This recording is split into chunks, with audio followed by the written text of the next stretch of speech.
আল্লাহ বলছেন হাল আতা আলাল ইনসানি হিনুম মিনাদ দাহরি লাম ইয়াকুন শাইয়াম মাযকুরা ইন্না খালাকনাল ইনসানা মিন নুতফাতিন আমসাজিন নাবতালিহি ফাজআলনাহু সামিআম বাসীরা।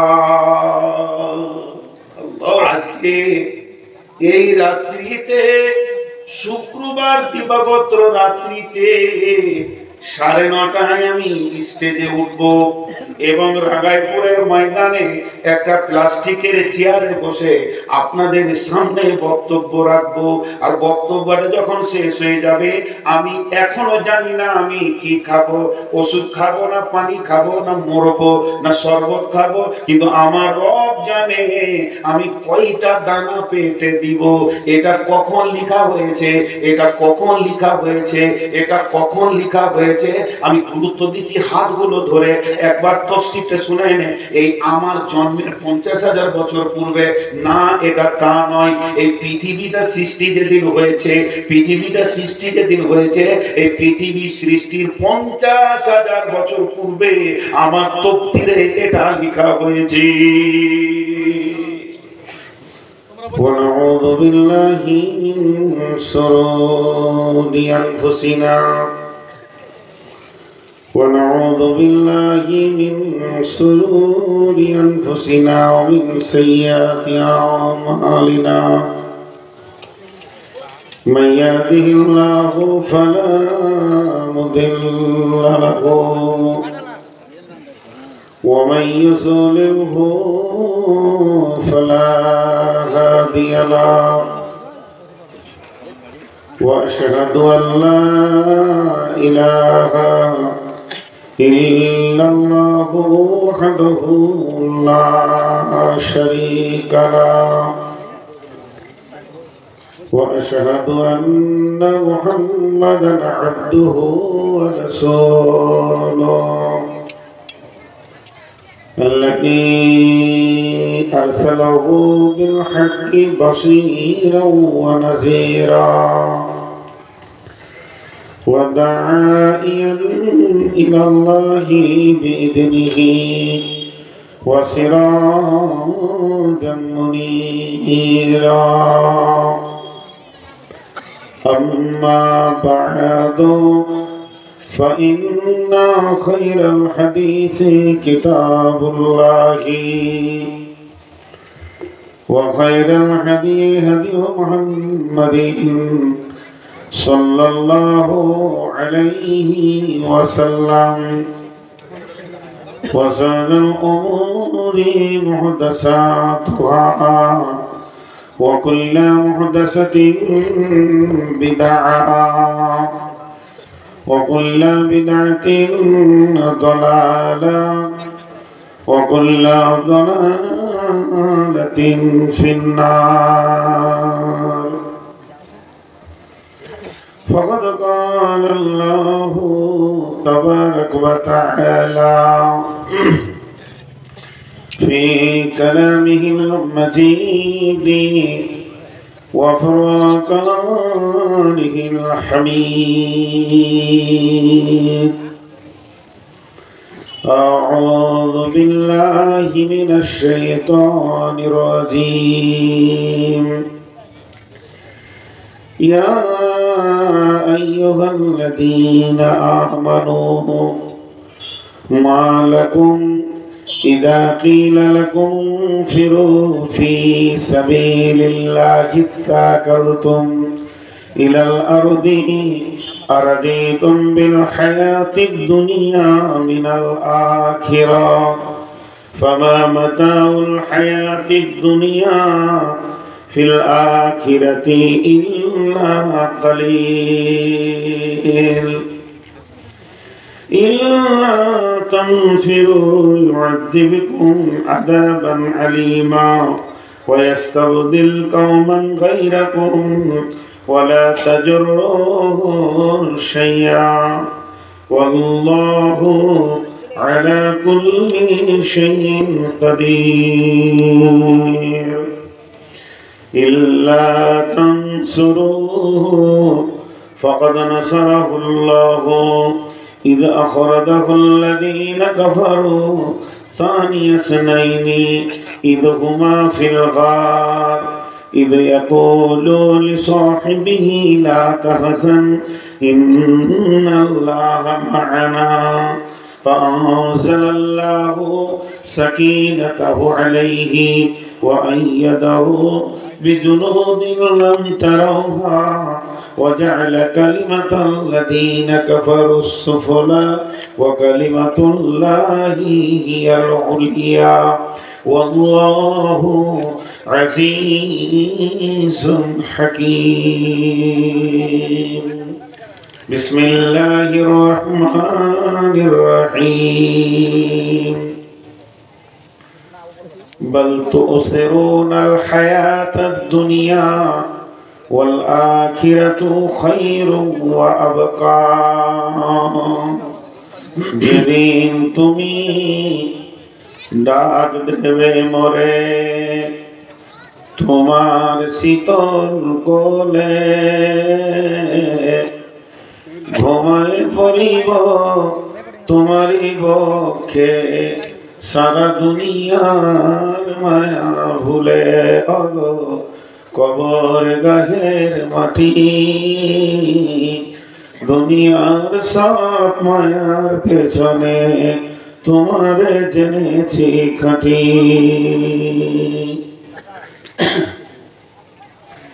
রবে না সেদিন পিতার আদর মাতার স্নেহের কর বন্ধু স্বজনে ব্যথা অনুভূতি শিশুদের কলরব প্রিয়তমা আর দেবে না মুখে সোহাগ মাখা চুম ঘুমানোর পালা আসিবে যেদিন নিরালা নিঝুম অগো কবর গাহের খাক কি জানি কখন আসিয়া যাবে অগো সেই অজানা দেশের ডাক। আমরা 6টা জগৎ ভ্রমণ করি। আল্লাহ তাবারক ওয়া তাআলা আমাদেরকে 6খানা জগতে দেখাবেন। প্রথম জগৎটার নাম আলামে আরওয়া, দ্বিতীয় জগতের নাম আলামে আজসাম, তৃতীয় জগতের নাম আলামে দুনিয়া, চতুর্থ জগতের নাম আলামে বারজাক, পঞ্চম জগতের নাম আলামে ইয়াউমাল কিয়ামা, 6 নম্বর জগতের নাম আলামে আখিরাত। খুব ধৈর্য ধরে শুনবেন, 15 বছর পর বক্তব্যটা দিচ্ছি। প্রথম নম্বরে আলামে আরওয়া, দ্বিতীয় নম্বরে আলামে আজসাম, তৃতীয় নম্বরে আলামে দুনিয়া, চতুর্থ নম্বরে আলামে বারজাক, পঞ্চম নম্বরে আলামে ইয়াউমাল কিয়ামা, 6 নম্বর জগতের নাম আলামে আখিরাত। বাস বাস সমাপ্তি। এবার বাংলায় বলবো, 6টা জগতের নাম বাংলায় বলবো। প্রথম নম্বর আলামে আরওয়া, আত্মা জগৎ। সেখানে কোনো দেহ নাই, শুধুমাত্র আত্মাকে রেখেছেন স্টোরেজ করে আল্লাহ। সেই জগৎটা কোথায় আছে? কোন আসমানে আছে?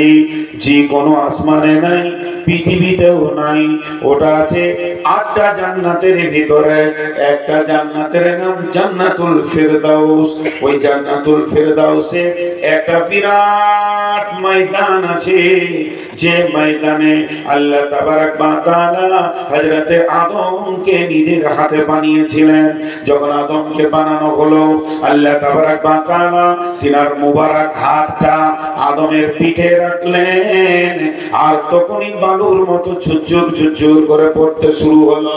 পড়তে পড়তে বন্ধ হয়ে গেল, যেন পোকা কিচকিচ কিচকিচ করছে। আদমকে বললে, আদম এগুলিকে আদম বলে আল্লাহ আপনি ভালো জানেন। আল্লাহ বলেন আদম রে এগুলি হলো তোমার সন্তান, কিয়ামত পর্যন্ত যতগুলি সন্তান পৃথিবীতে যাবে সবগুলিকে আমি এটার টাইম একই সময়ে বানিয়ে নিলাম। অতএব পৃথিবীর সমস্ত মানুষের ডেট অফ বার্থ আল্লাহর কাছে একটাই, একই সঙ্গে বানিয়ে নিয়েছি। এখান থেকে আস্তে আস্তে যখন যার পৃথিবীতে জোয়ার পালা পড়বে আমি ঠিক সেই ডেটে তাকে পৃথিবীর বুকে পাঠাবো। ওই জায়গাটার নাম আলামে আরওয়াহ। আরওয়াহ বলতে রূহ মানে আত্মা, আরওয়াহ বলতে আত্মা গুলি, আরওয়াহ হচ্ছে রূহের বহুবচন। অতএব সেই জায়গাটাকে আত্মা জগৎ বলা হয়েছে, ওটা হলো জান্নাতুল ফেরদাউসে। অতএব সমস্ত মানুষ মুসলিম, হিন্দু, জৈন, খ্রিস্টান, বৌদ্ধ, মাজুসি, আপনার কিনা ধরে নেন ইহুদি, নাসারা, সবাই জান্নাতুল ফেরদাউস থেকে পৃথিবীর বুকে আসছে। এরা হলো আত্মা জগৎ। নাম্বার 2, সে আত্মা জগৎ থেকে একে একে আমরা আসছি দেহ জগতে, যেটাকে আলামে আজসাম এর জিসিমের বহু বচন। জিসিম মানে বডি, আজসাম মানে বহু বডি। তার মানে এটাকে একটা জগৎ বলা হয়েছে। পৃথিবীর সমস্ত মানুষকে ওই জগতে স্বল্প দিন থাকতে হয়। একদম সাদা ভাষায় সেটা হলো মায়ের পেট। দেহ জগৎ, এখানে কিছুদিন থাকতে হয়। এটা কেন বললেন এটা আল্লাহ জানে, বলছি একটু পর। এরপরে হলো দুনিয়া জগৎ। আমরা দুটো জগৎকে অতিক্রম করে 3 নম্বর জগতে রয়েছি এখন, আলামে দুনিয়া। দুনিয়া জগৎ যখন শেষ হয়ে যাবে তখন যে জগৎটা আসবে আলামে বারজাখ। বারজাখ মানে মৃত্যুর পরের জগৎ। কবর হতে পারে, সমাধি হতে পারে, শ্মশান হতে পারে, হাঙ্গরে খেতে পারে, ঘুম হয়ে যেতে পারে, পুঁতে দিতে পারে, কেটে নদীতে ভাসিয়ে দিতে পারে, কুমিরে খেতে পারে, হাঙ্গরে খেতে পারে। মরার পরের জগৎটাকে আলামে বারজাখ বলা হয়েছে। এখানেও মানুষকে লম্বা টাইম থাকতে হবে, যতক্ষণ না ইসরাফিল সুর ফুঁকছে। এই জগৎটা সমাপ্তি নয়, জগৎটা জাম হতেই আছে। যেদিন ইসরাফিল সুর ফুঁকে দিবে কবর নামে আলামে বারজাখটা শেষ হয়ে যাবে। আলামে ইয়াউমুল কিয়ামাহ, সকলে সেদিন কিয়ামতের মাঠে উঠবে।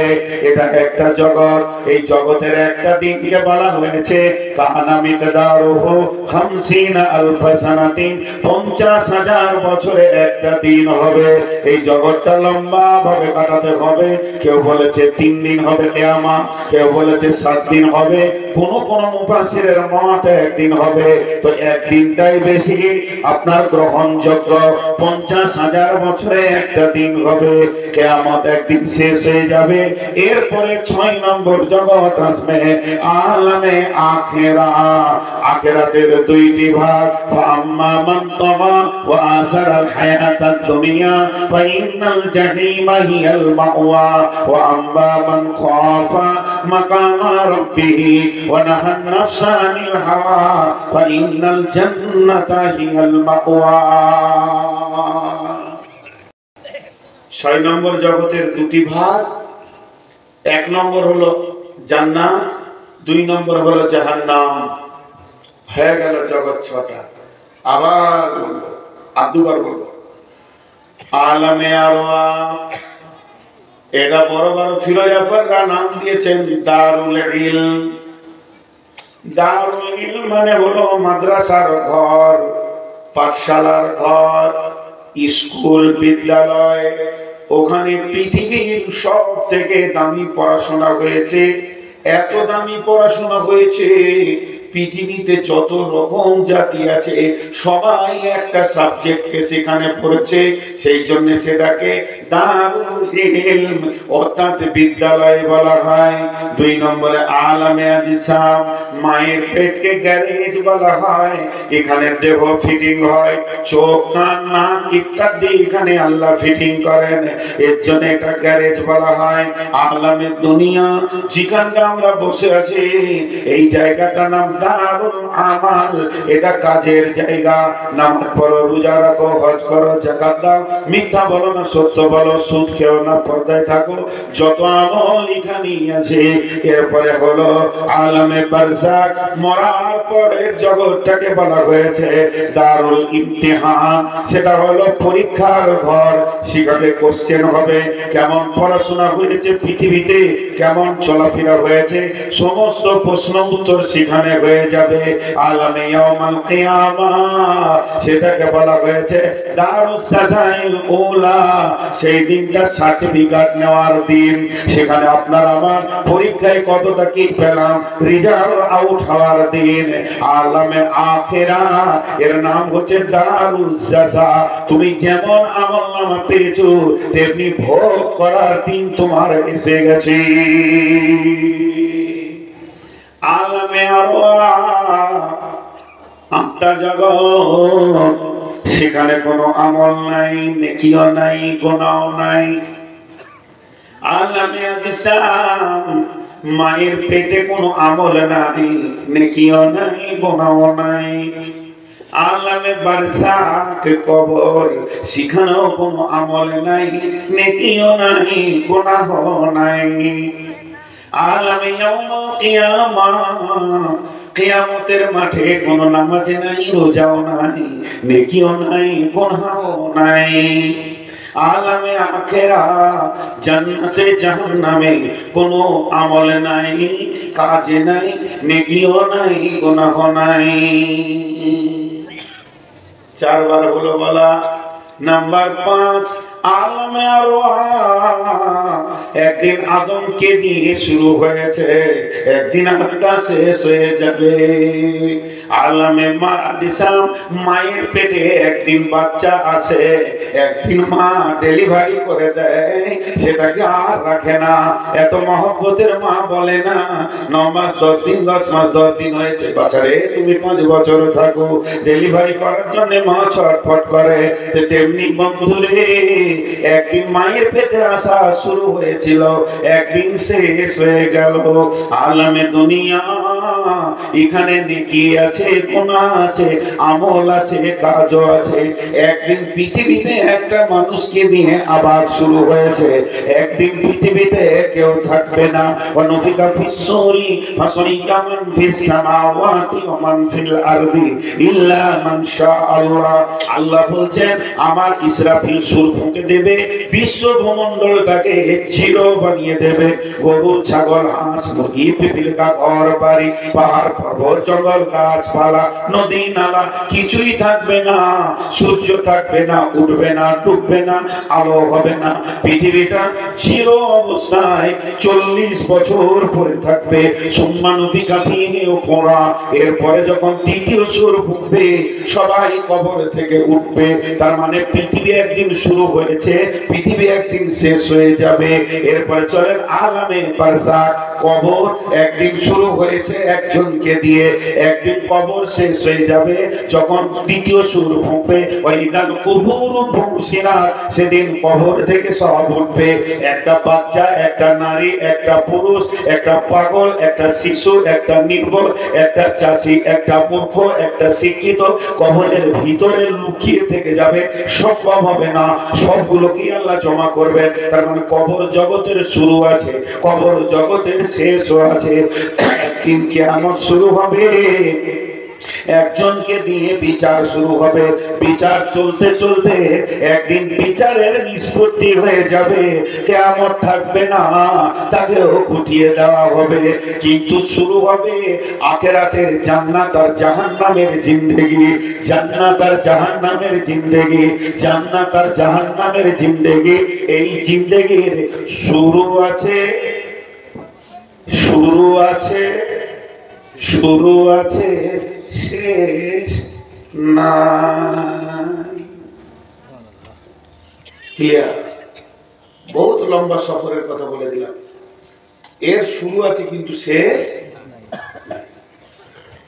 একদিন জান্নাতে, তবে জাহান্নাম থেকে কিছু লোক বের হবে সাজা খেটে, যারা কালেমাওয়ালা, কিন্তু মুনাফিক কাফির আর ফাসিক তালা পড়ে যাবে, প্রেশার কুকারে যেমন, বাস শেষ, এদের আর বেরোনোর কোনো দিন থাকবে না। চলেন এবার মেন সাবজেক্টে বেরিয়ে যাই। আজকে আমার মেন সাবজেক্ট দুনিয়ার আখিরাত। তো আলামে আনোয়ার আর আলামে আসসাম হালকা করে বলবো।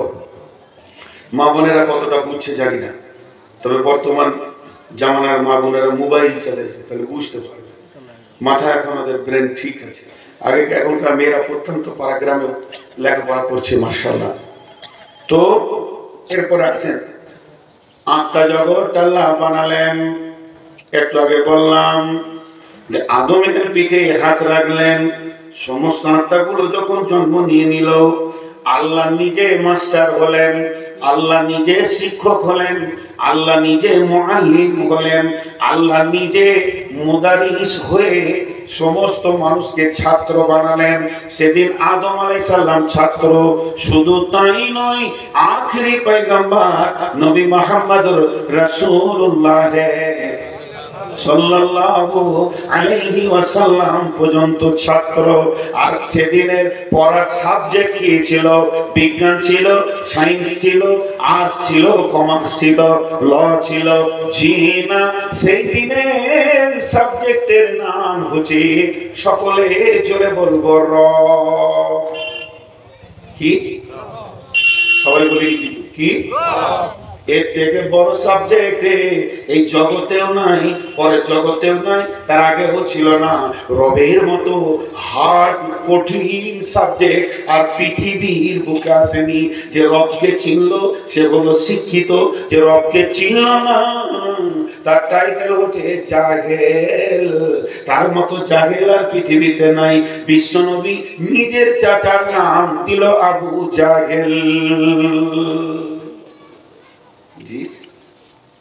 রব, রবের আবিধানিক অর্থ আজ পর্যন্ত পৃথিবীতে কেউ বের করতে পারেনি।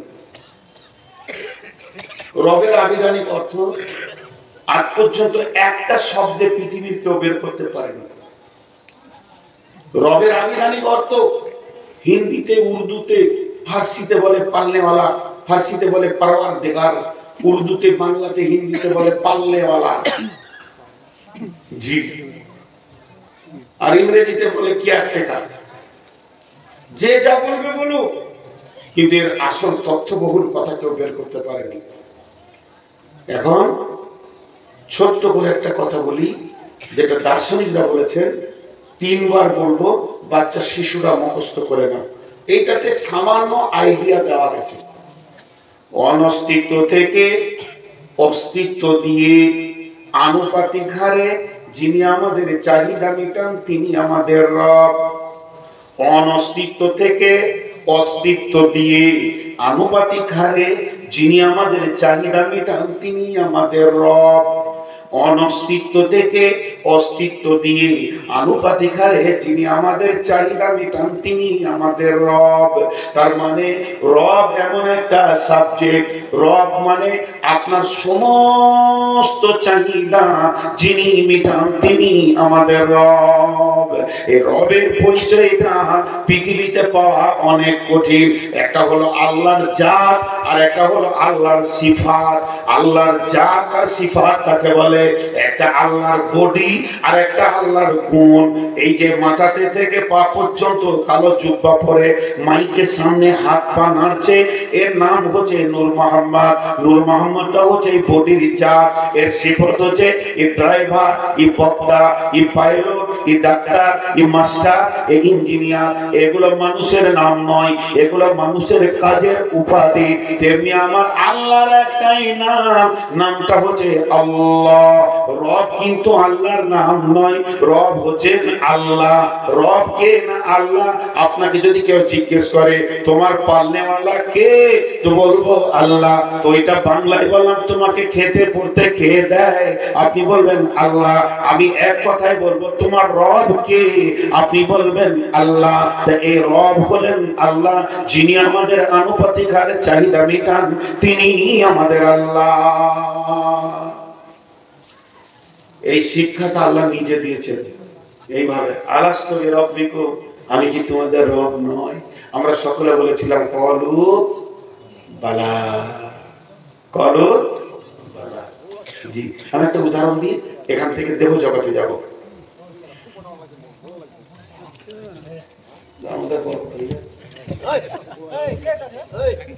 আপনি না, উনি ঠিকই বলছেন, আমি আসার সময় দেখেছি ওনার কথাটা দাবি ঠিক আছে। ছবিটা তুমি এত বড় করেছো, মোচগুলো মনে হচ্ছে বাঁশতলায় বাঁশ পড়ে আছে, এত বড় ছবি করে মেয়েরা বায়ন শোনা বাদে কেটে পড়ছে, ভাবছে যে মানুষ না বাঘ না কোনো চুনচুর এসেছে। আমার দাঁড়িয়ে করে তো মনে হবে যে বাঁশ ছাঁক। সুন্দর একটা ছবি হবে, আওয়াজ তো শুনছে, ঠিকই বলেছেন উনি, আমার কথাটা উনি বলে দিয়েছেন। পানি খান, এরকম করলে তো বিরক্ত লাগবে, পানি থেকে তো মনে যাবে।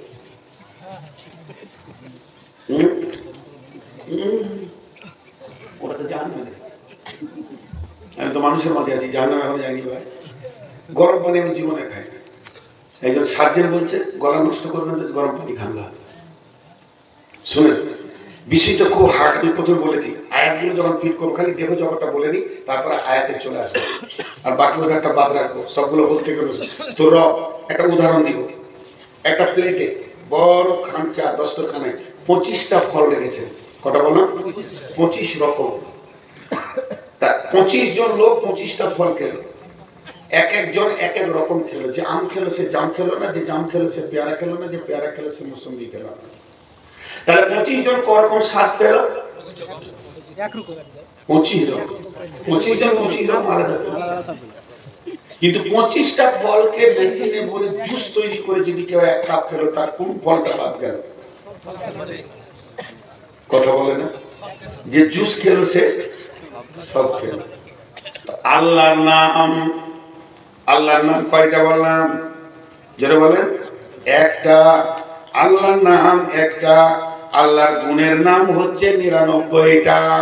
যদি কেউ আল্লাহকে রহমান, রাজ্জাক, রহিম, হাবিব, ইয়া সাত্তার এই বলে কেউ যদি ডাকে, সে আল্লাহর একটা নাম ধরে ডাকলো। কিন্তু কেউ যদি বলে রব্বানা, সমস্ত নামের যে গুণটা আছে রবের ভিতরে ওটা লুকানো আছে। এর জন্য রব বহু অর্থে ব্যবহার হয়। তাই আমার আল্লাহ শর্ট করে দিয়েছেন আমাদের জন্য, যখন তোরা ভিক্ষা করবি আমার কাছে তো আল্লাহ না বলে রব বলবি, তাহলে সব নামগুলো একসঙ্গে হয়ে যাবে। তোর যেটা চাওয়ার আছে চেয়ে নিবি। তাই কোরআনে চাওয়ার ব্যাপারে যতগুলি আয়াত এসেছে, রব্বানা ফাগফির লানা যুনুবানা, রব্বানা আতমিম আলাইনা নূরানা, রব্বানা ওয়াতুব আলাইনা রব্বি হাবলি, এইভাবে রব দিয়ে আল্লাহ চাইতে শিখিয়েছেন। অতএব পৃথিবীর যা কিছু চাইবো রবের কাছে চাইবো। এখন আল্লাহ আমাদের রব, সেই রবই আমাদের সব। আল্লাহ আমাদের রব, সেই রবই আমাদের সব, যা কিছু লাগবে সব। এই জন্য আমরা জোরে বলবো আল্লাহ আমাদের রব, সেই রবই আমাদের সব। শিক্ষাটা কে দিয়েছেন? আল্লাহ নিজে। আরেকবার বলি, শিক্ষাটা কে দিয়েছেন? তাহলে অন্য জাতিরা শিক্ষাটা পেয়েছে কি পায়নি? পেয়েছে, কিন্তু ধোঁকাবাজি করে দিয়েছে তারা। শিখিয়েছেন আল্লাহ। এরপরে দেহ জগৎ, এই শিক্ষাটা কাকে দিয়েছে? দেহকে না আত্মাকে? যে বলে দেহকে নয় আত্মাকে। শিক্ষাটা কাকে দিয়েছে? দেহকে না আত্মাকে? আত্মাকে। এখন ওখানে দেহ নাই। এবার বলেন, আমি একদিন ব্যবসা করছি আর দোয়া করছি, আল্লাহ আল্লাহ তুমি এটা দান করছি, আল্লাহ তোমাকে দাও, ওই দাও, আল্লাহ তুমি জান্নাত ফেরে দাও, দাও পুলিশের হাতে বার করে দাও। 200 টাকা দিয়েছে খাদিজা বেগম, আল্লাহ তাকে পুলিশের হাতে বার করে দাও। এমন সময় একটা মহিলা 500 টাকা দিয়ে পাঠিয়েছে মাদ্রাসায়। বলছে হুজুরকে বললো আমার সন্তান হয়নি, যেন দোয়া করে দেয়। আমি বলছি আল্লাহ বোনকে তুমি একটা ভালো সন্তান দাও, তার কোলকে তুমি ভরে দাও, আনন্দে উৎফুল্ল করে দাও। সন্তানকে দেয় খালি 3 জন বললো, সবাই চুপ করে আছে। সন্তানকে দেয় একজনের জালসা শুনছে, আর একজন সুর করে মৌলানা আব্দুল ওয়াহাব বয়ান করে দিলে যার ছেলে আলেম হবে তার মাথায় নূরের তাজ দেওয়া হবে কিয়ামতের মাঠে। আলিম হাফিজের বাপকে মাকে তো ও এসে 200 টাকা দিয়ে 500 টাকা দিয়ে বলছে হুজুর দোয়া করেন যেন আমি ভালো ছেলের বাপ হতে পারি, তাহলে ওকে হাফিজ আর আলিম বানাবো। খুব দোয়া করে দিল। পরের বছরে আবার ওই বক্তা এসেছে আব্দুল ওয়াহাব সাহেব, ও বলছে হুজুর আমার ছেলে হয়নি, হুজুর আমার ছেলে হয়নি। এবার কি সমস্যায় পড়েছে, আপনি দোয়া করলেন কিন্তু আমার কোনো ছেলে পেলে হয়নি। তো জিজ্ঞেস করছে বিয়ে করেছ? বলছে না বিয়ে করিনি। বিয়ে করিনি? আচ্ছা বিয়ে করলি না তো ছেলে হবে কি করে রে বাবা? এটা তো আমরা সহজেই বুঝতে পারছি, যে হাসছি। আল্লাহ যদি সন্তান দেন তাহলে বিয়ের দরকার কি? আল্লাহ সন্তান দেবেন তো আমার বিয়ের প্রয়োজনটা কি? বিয়ে করো, পরের মেয়ে হারাম আছে তাকে মহারানা দিয়ে হালাল করো, সাক্ষী নাও, খুতবা পড়ো, দিয়ে তাকে বিবি হিসেবে বিছানায় নিয়ে এসো। বিছানায় নিয়ে আসার পর তার সঙ্গে তুমি প্রেম আলাপ করো, তার সঙ্গে দৈহিক সম্পর্কে মেতে যাও। তারপরে দুজনের গোসল ফরজ হয়ে গেল, এবার গোসল করো। তারপরে দুইজনের শুক্রাণু ডিম্বাণু এক জায়গায় হবে, ক্রোশের সম্পদগুলো। এরপরে সন্তান পৃথিবীতে আসবে। তাহলে আল্লাহ যদি সন্তানটা দেন তো মা বাপের সম্পদগুলো কোথায় যায়? মা বাপের সন্তানগুলো কোথায় যায়? এই সম্পদগুলো কি হয়? জি, আল্লাহর কুদরত যেখানে স্বামী স্ত্রীর মিলনের ভিতরে যে আল্লাহর কুদরত কত বড় ভরা আছে জানেন? শুধু এইখানটা যদি তফসির করি তো ইনশাআল্লাহ আজকে আর অন্য কোনো ব্যবসা করতে হবে। আল্লাহ বলছেন হাল আতা আলাল ইনসানি হিনুম মিনাদ দাহরি লাম ইয়াকুন শাইয়্যান মাযকুরা ইন্না খালাকনাল ইনসানা মিন নুতফাতিন আমসাজিন নাবতালিহি ফাজআলনাহু সামিআন বাসীরা। আল্লাহ আজকে এই রাত্রিতে, শুক্রবার দিবাগত রাত্রিতে 9:30 আমি স্টেজে উঠব এবং রাগাইপুরের ময়দানে একটা প্লাস্টিকের চেয়ারে বসে আপনাদের সামনে বক্তব্য রাখবো। আর বক্তব্যটা যখন শেষ হয়ে যাবে, আমি এখনো জানি না আমি কি খাবো, ওষুধ খাবো না পানি খাবো না মরবো না শরবত খাবো, কিন্তু আমার রব জানে আমি কয়টা দানা পেটে দিব। এটা কখন লেখা হয়েছে, এটা কখন লেখা হয়েছে, এটা কখন লেখা হয়েছে আমি গুরুত্ব দিচ্ছি হাতগুলো ধরে। একবার তফসিরটা শুনে এনে, এই আমার জন্মের 50,000 বছর পূর্বে না, এটা তা নয়। এই পৃথিবীটা সৃষ্টি যেদিন হয়েছে, পৃথিবীটা সৃষ্টি যেদিন হয়েছে, এই পৃথিবী সৃষ্টির 50,000 বছর পূর্বে আমার তকদিরে এটা লেখা হয়েছে। হাজি ভাই, এটা খাসির বাচ্চা আপনার ঘরে হলো, হাসির বাচ্চা আপনার ঘরে হলো, ওর মাটাও আপনার ঘরেরই বাচ্চা, বকরিটা ছাগলটা। চোখের সামনে খাসির বাচ্চাটা আপনার ঘরে হলো, হয়ে হয়ে হয়ে হয়ে আস্তে আস্তে সে 20-25 কেজি 40 কেজি বড় হলো।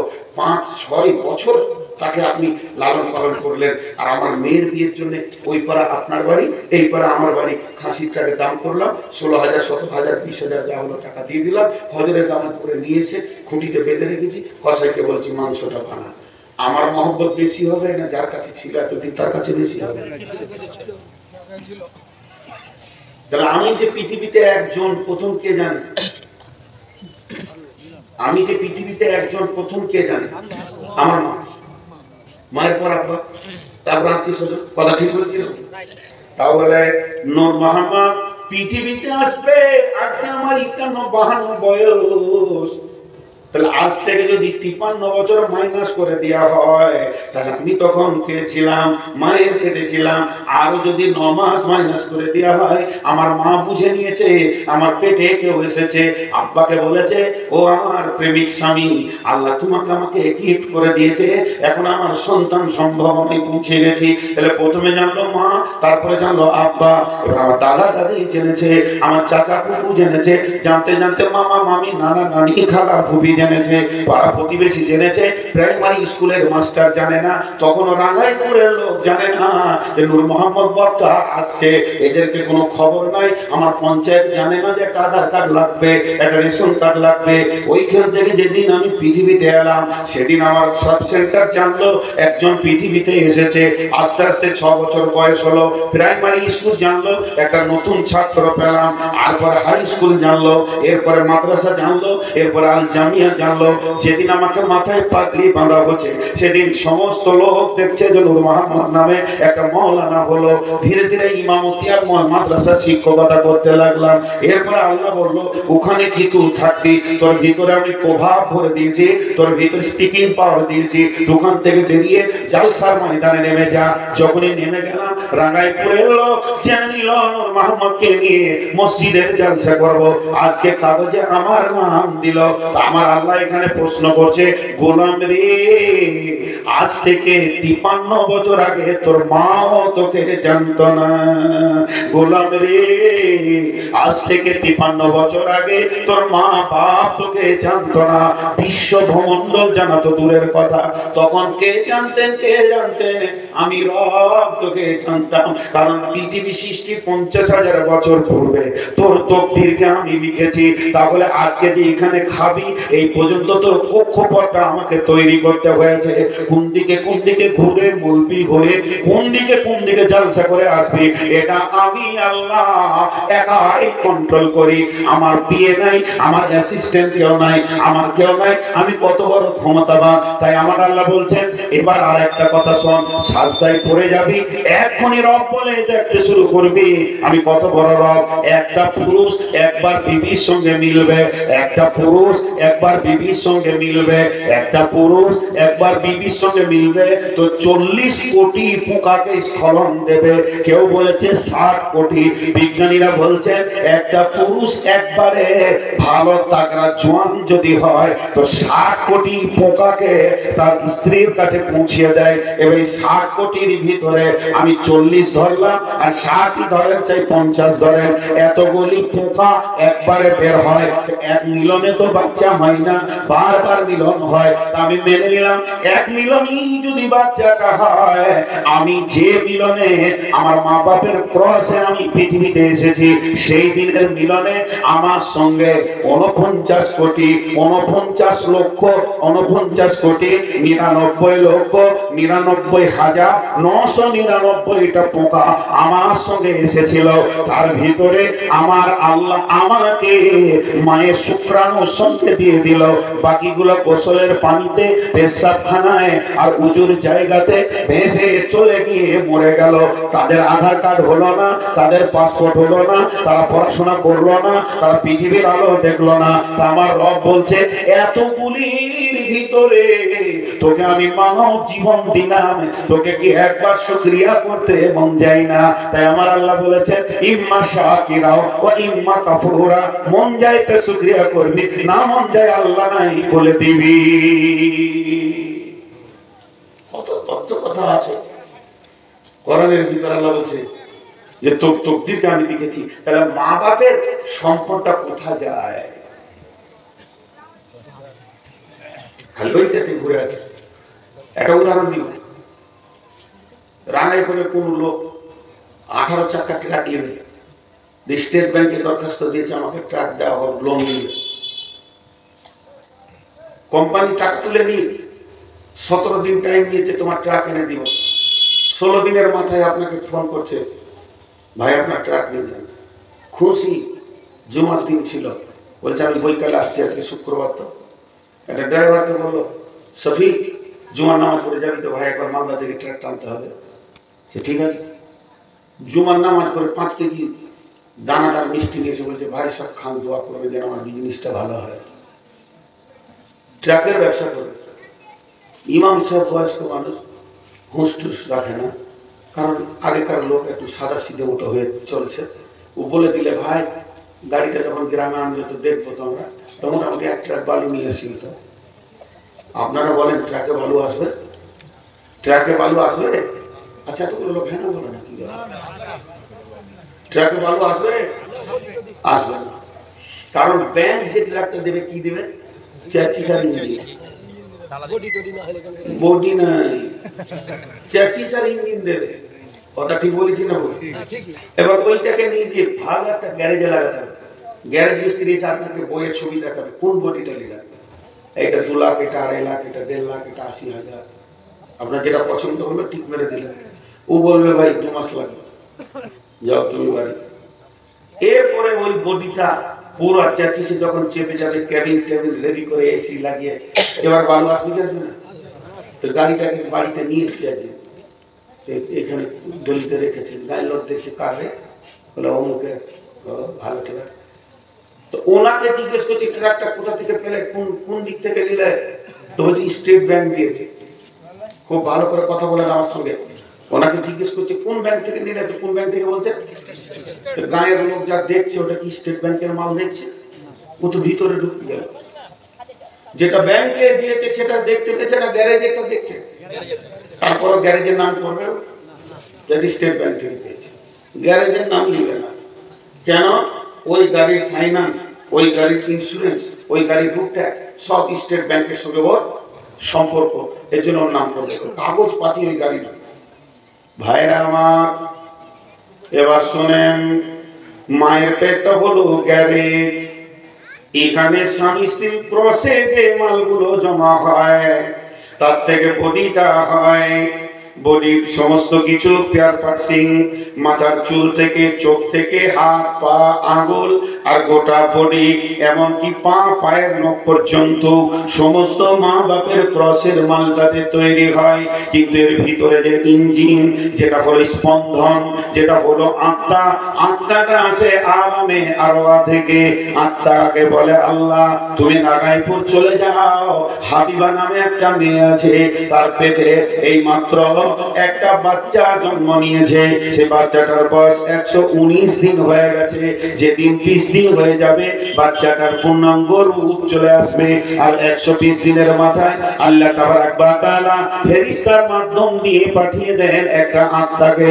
আত্মাটা ওই দেহের ভিতরে ঢুকে যায়। দেহের ভিতরে ঢোকার পর যখন সঞ্চার হয়ে যায়, আত্মাটা যখন নড়ে ওঠে, তখন আমার হাবিবা খাদিজা বুঝতে পারে পেটের বাচ্চা জীবিত আছে, সে নড়তে রয়েছে।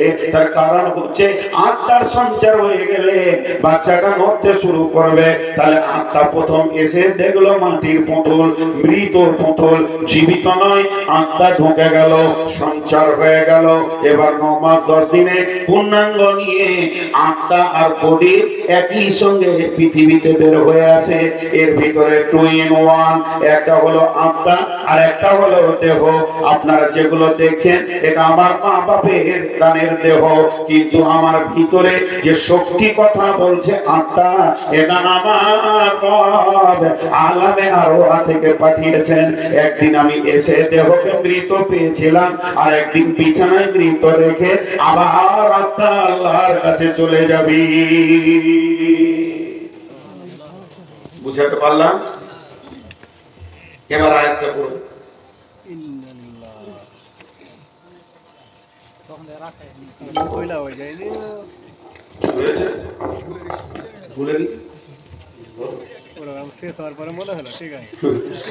কত রকম ভুল হয় আপনাদের বিরক্ত লাগে নাকি?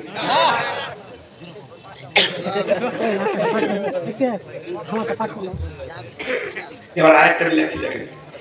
বিসমিল্লাহির রহমানির রহিম। ইয়া আইয়ুহাল্লাযীনা আমানু মা লাকুম ইযা ক্বিলা লাকুম ইনফিরু ফী সাবিলিল্লাহি ইসতাকালতুম ইলাল আরদি আরাদিতুম বিল হায়াতিদ দুনিয়া মিনাল আখিরাহ ফামা মাতাউল হায়াতিদ দুনিয়া ফিল আখিরাতি ইল্লা কালিল। কত সুন্দর আয়াত বললেন। আমি আপনাদের এখানে এলাকাটা বুঝতে পারছি না কোন জায়গায় আছি, তার পেয়েছি না, বুঝতে পারছি গোলতাল লেগে গেছে আমার কোন রাস্তায় এসেছি, ওই রুটে পার হচ্ছে। আমি ধরেন আপনাদের মসজিদের ইমাম, উদাহরণটা মধ্যে শুনবেন। একটা ছাত্রকে বললাম, বাবা শান্ত, ওকে ডাকা করবো না, সিধা চলে যাও এই 500 মিটার দূরে এক মাস্টারের নাম করে বললাম, মাস্টার ইউসুফ সাহেবের বাড়ি যাও, ওখানে আমার হুন্ডা গাড়িটা রাখা আছে, ওই গাড়িটা নিয়ে তুমি হরিশ্চন্দ্রপুর চলে যাও, যে একটা বড় লিস্ট দিলাম, এই মালগুলো তুমি কিনে নিয়েছো, কিনে নিয়ে গাড়িটা ওই দিকে ঘুরে আসবে, আসার সময় এইদিকে মাস্টার আব্দুল জলিলের ঘরে গাড়িটা রেখে দেবে, মালটা নিয়ে আসবে, আমাকে হিসাব বুঝিয়ে দেবে, তোমাকে টাকা দিলাম 5000, ফর্দতে লিখে দিলাম 18টা মাল এবং সময় দিলাম 2 ঘন্টা, সময় বেঁধে দিলাম, ফর্দ দিলাম আর মালের পরিমাণ বলে দিলাম, আর গাড়িটা নিতে বললাম মাস্টার ইউসুফের বাড়ি থেকে, রেখে আসতে বললাম হাজি আব্দুল জলিলের বাড়িতে। কথা ক্লিয়ার? ছেলেটা চলে গেল, এখান থেকে গেল খালি একা, ওখান থেকে গাড়ি নিল, গাড়ি নেওয়ার পর হরিশ্চন্দ্রপুর বাজার ঢুকেছে, ঠিক ঠিক ঠিক ঠিক ঠিক ঠিক মালগুলো কিনে দিল, কিনে নিয়ে ঠিক রোড ধরে এসে হাজি আব্দুল জলিলের ঘরে গাড়িটাকে রেখে দিল, রেখে দিয়ে মাল আর টাকা নিয়ে হিসাব বুঝিয়ে দিল, দেখলেন 18খানা মাল ঠিক আছে কিনা, 16খানা মাল ঠিক আছে কিনা, দাম মেজারমেন্ট সব ঠিক আছে কিনা, টাকা দিয়েছিলেন 5000, 3712 টাকা খরচা হলো, বাকিটা আপনি বুঝালেন, সমস্ত বুঝে নিলাম, ঘড়িটাও দেখে নিলাম, 2 ঘন্টা পাঠিয়েছিলাম, একদম 1 ঘন্টা ও 60 মিনিটে, 1 ঘন্টা প্লাস 60 মিনিটে, অর্থাৎ 2 ঘন্টায় কাটায় কাটায় আমার কাছে এসেছে। আল্লাহ তাবারক ওয়া তাআলা বলছেন, হে ঈমানদারেরা, কি হয়েছে তোমাদের? আমি তোমাদেরকে গাড়ি দিয়েছি মায়ের পেটে, ওখানে তুমি বডিটা নিয়ে নাও, হে আত্মা, বডিটা নেওয়ার পর এই বডিটাই হবে তোমার পৃথিবী ভ্রমণের গাড়ি, মার্কেট করার গাড়ি, এই গাড়িটাকে নিয়ে তুমি স্কুল কলেজ করবে, সমস্ত কিছু করো, ব্যবসা বাণিজ্য, চাকরি বাকরি, নানার বাড়ি, বাবার বাড়ি, শ্বশুর বাড়ি, দাদার বাড়ি, সমস্ত কাজ যখন শেষ হয়ে যাবে, তোমাকে 70 বছরের আমি হায়াত দিয়েছি, যেদিন তোমার 70 বছর শেষ হয়ে যাবে, যে গাড়িটা তুমি মায়ের পেটে নিয়েছিলে, এই গাড়িটাকে তুমি কবরের পেটে রেখে দিবে, আর গাড়ির সাথে আমার সম্পর্ক নাই, তুমি নিজে চলে আসবে, আর তোমাকে আমি একটা ফর্দ দিয়েছি, পৃথিবীর ভব মেলায়, ভব বাজারে কি কি নিয়ে আসবে, এই হিসাবটা আমাকে বুঝিয়ে দেবে, 70টা বছর কিভাবে কাটালে, এবং সমস্ত মালগুলি আমি যা লিখে দিয়েছি তার সঙ্গে যদি তোমার মিলে যায়, তাহলে তুমি আমার গোলাম, তোমার জন্য জান্নাত রয়েছে, কিন্তু এই আমার দেওয়া ফর্দ, আমার দেওয়া পড়ছি, আমার দেওয়া সূচির সঙ্গে তোমার ভব মেলার মাল যদি না মিলে গো, জেনে নাও কঠিন আযাব রয়েছে। বুঝাতে পারলাম? সকলে জোরে বলেন, বুঝাতে পারলাম? এবারে এটাকে আরো ক্লিয়ার করব। বাচ্চা ছেলে, আমার মেয়ে অনেক বড় হয়ে গেছে, এখন নানা হয়ে গেছে, এইটুকু ছিল, আর এবার 3 বছর 3.5 বছর, বাড়িতে তার কেউ নেই, আমি আমার মেয়ে, আমি যখন জালসি চলে আসতাম, তো ওকে দিয়ে দোকানদারি আনতে হতো। আপনাদের এই দ্বারা খুব বেপরদা, আমাদের দেশে বেপরদা নেই, না খেয়ে থাকবে তো বাড়ির বাইরে যাবে, তো এই বাচ্চা মেয়েটাকে 20টা টাকা দিল আর তেলের বোতল দিয়ে, তো চাচার দোকান যা, প্রভাত ভাইয়ের দোকান আছে, তো রাস্তায় যেতে ওকে পাঠানো হয়েছে বাড়ি থেকে তেল আনতে, আর রাস্তায় যেতে যেতে ওর সাইডে 20টা ছেলে খেলছে, তো বসে গেল, বোতল রেখে দিয়েছে, ওদের সাথে খেলতে লাগলো, ওর হুঁশি নাই যে আমাকে কেন পাঠানো হয়েছে বাড়ি, খেলাতে পারতো, আর কেউ এসে বলছে, ওই ওঠ, তোর মাকে বোতল দিয়ে পাঠিয়ে, ও আমাদের অবস্থা তাই, পাঠিয়েছি ইবাদত করতে, চাষাবাদ, ভব মেলাতে খেলাই মারতে আর হয়ে গেছে। আল্লাহর ভাষাটা কি বলতে দেখেন, ইয়া আইয়ুহাল্লাযীনা আমানু মা লাকুম, ডাক্তারের হাতটা ধরে বলে কি হয়েছে, আল্লাহ, ডাক্তার সাহেব মাথা ঘুরছে, ঘন ঘন পেশাব হচ্ছে, ঘুম হয় না, চক্কর দিচ্ছে, এনার্জি লস, বলে তো ডায়াবেটিস হয়েছে, তো আমার আল্লাহ বলছে মা লাকুম, কি হয়েছে তোমাদের, ও নারী ও পুরুষ, তোমাদের কি হয়েছে, ইদা কিলা লাকুম ফিরু ফি সাবিলিল্লাহ, যখন তোমাদেরকে আল্লাহর জন্য ডাকা হয়, আল্লাহর কাজের জন্য ডাকা হয়, মসজিদের জন্য ডাকা হয়, মাদ্রাসার জন্য ডাকা হয়, মসজিদ বানানোর জন্য ডাকা হয়, তাবলীগের জন্য ডাকা হয়, দরজায় ঘোরার জন্য যখন তোমাদেরকে ডাকা হয়, তোমাদেরকে এক কথায় আল্লাহর কোন অ্যাঙ্গেল থেকে ডাক পড়লে হিসা কালতুম ইলাল আরজি, তখন তোমরা জমিনকে আঁকড়ে ধরে বসে যাও, সেখানে যেতে মন করে না, মন ভালো লাগে না।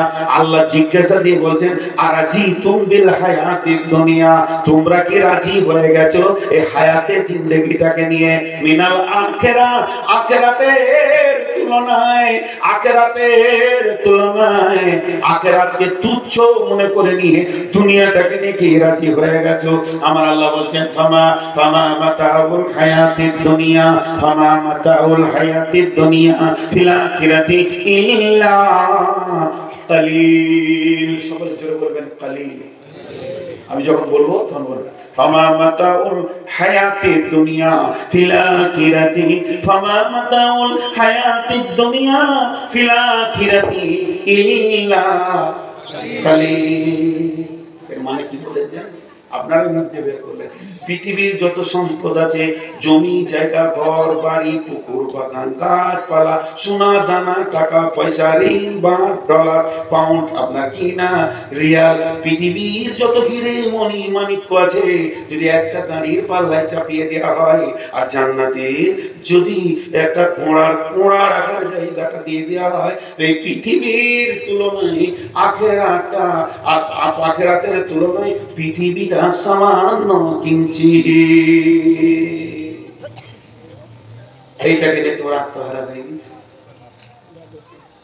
আমি বলছি ভুল, আপনি বলছেন ভুল, এনারা বলছেন সন্দেহ আছে, কিন্তু আল্লাহ বলছেন, বলেন ভুল আছে সন্দেহ আছে?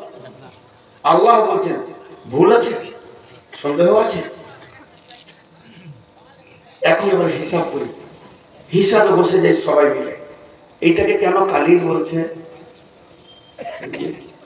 এটা তফসিলে দিয়েছে, এইখানে এসে যখন আজরাইল ধরবে, ওর শ্বাসটা যখন বন্ধ হতে থাকবে, তখন মনে মনে বলবে সারা দুনিয়াটাকে তোকে দিয়ে দেবো, খালি একটা শ্বাস নিতে দেবে। তাহলে দুনিয়ার কোনো মূল্য আছে?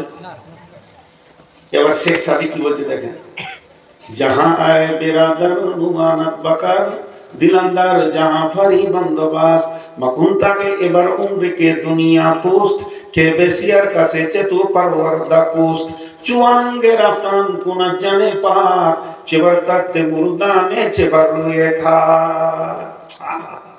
শেখ সাদি বলছে হে পৃথিবীর ভাইয়েরা, পৃথিবীকে নিয়ে বেশি প্রেম করো না, এর কোনো মূল্য নাই, বরং পৃথিবীকে যে বানিয়েছে তার প্রেমে পড়ে যাও।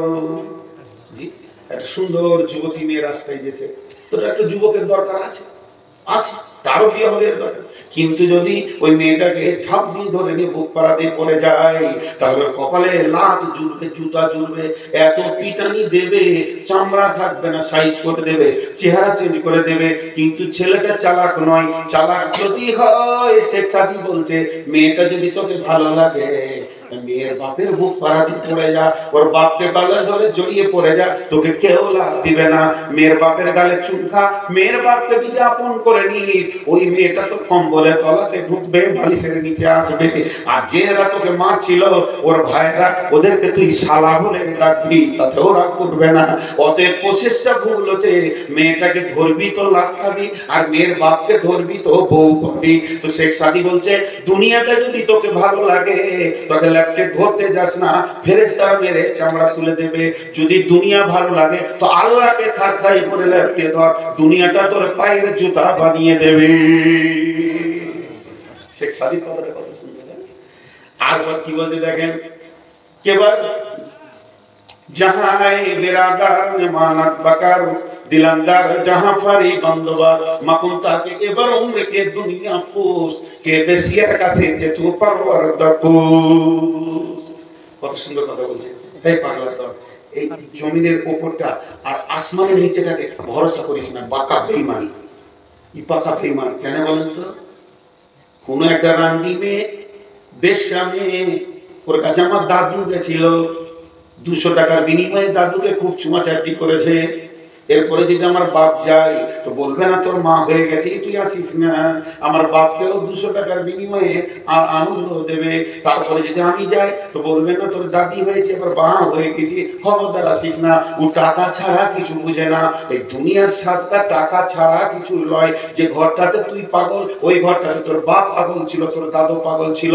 যে জমি বাগানকে নিয়ে তুই পাগল, ওই জমি ওই বাগান তোর দাদুকেও পাগলা বানিয়ে রেখেছিল, তোর বাপকেও রেখেছে, তোকেও রাখবে। এর আন্ডি মেয়ের মতো এই দুনিয়াটা, যে মাল পাবে তার পেছনে দুনিয়া খিলখিল করে হাসবে, কিন্তু যখনই মরে যাবে তো তালাক দিয়ে দেবে।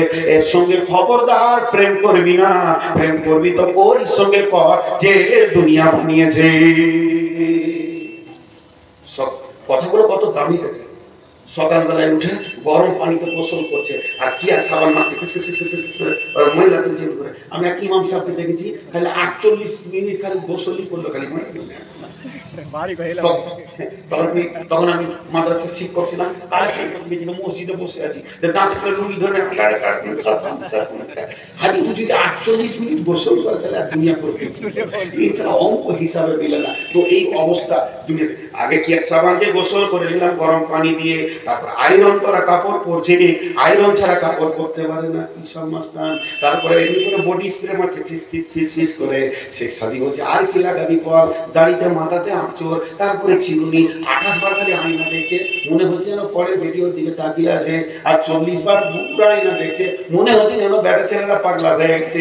আর শেখ সাদি ঠিক ঠিক করে হাসতে আর বলছে যা করবি করে নে, কিন্তু আসলে হিসাবটা করে গা, কাগজ কলমে বসে যা, অঙ্ক করে দেখ। চুয়াঙ্গের আপনার ওনার জানে পা চেপার থাকতে মুরদানে চেপার রুয়ে খাক। তোর বডিটা সেদ আছে কেন, আত্মাটা আছে বলি।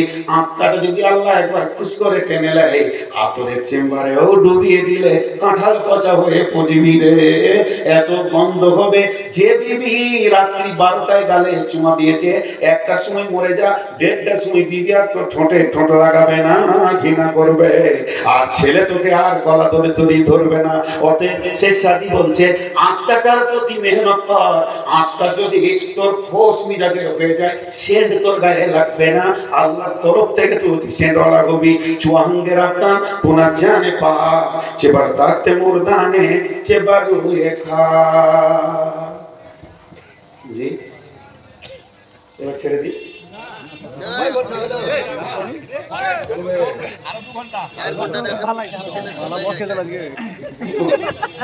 সাড়ে 9টায় উঠেছি, 11:30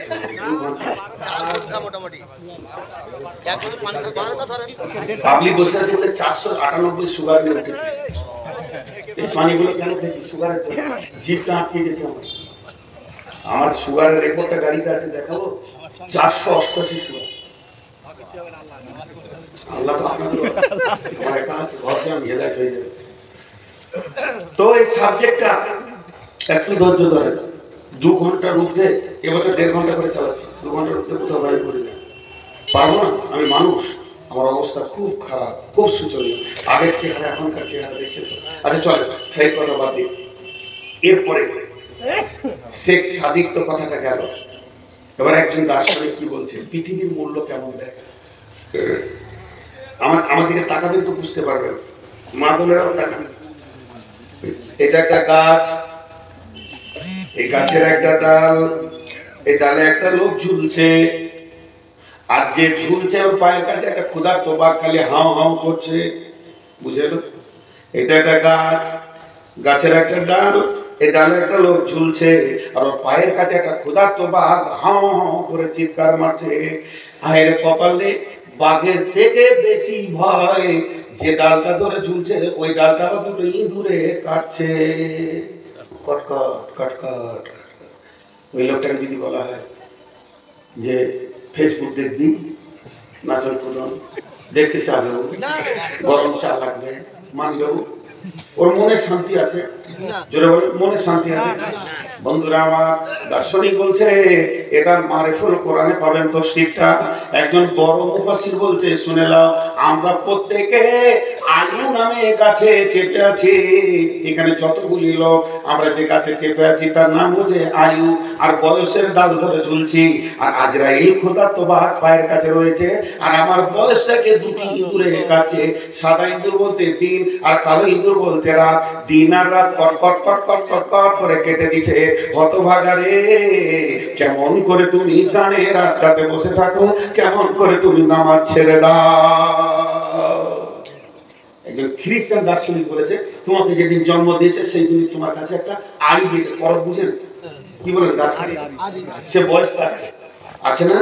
করত আছে, প্রত্যেকেরই বয়স কাটা করত আছে, সেটা আমাদের সামনেই আছে। এইটা খ্রিস্টান দার্শনিক বলছে, তোমার নাকটা তোমার আড়ি, দেখেন যেতেও কাটছে, বয়সকে আসতেও কাটছে। আপনি ঘুমাবেন কিন্তু করত বন্ধ নাই, আয়ু কাটছে। এরপরও কেন নিশ্চিন্তে তুমি গুনাহ করতে পারো? সুদের টাকা গুনাহ কি করে, মদের আড্ডায় বসো কি করে? এরপরেও চলেন, কবি নজরুল একটা কবিতা বলছেন, এক পাগলা বিদেশে থাকে, টাকা মেলায় হয়ে গেছে, বাড়ি বানাবে। তো বাড়ি বানাবে তো কোথার জায়গা খুঁজে পেতে না, একদম আসাম থেকে নিয়ে কেরল পর্যন্ত খালি জায়গায় খুঁজছে যে বাড়ি স্পেশাল করে বানাবো।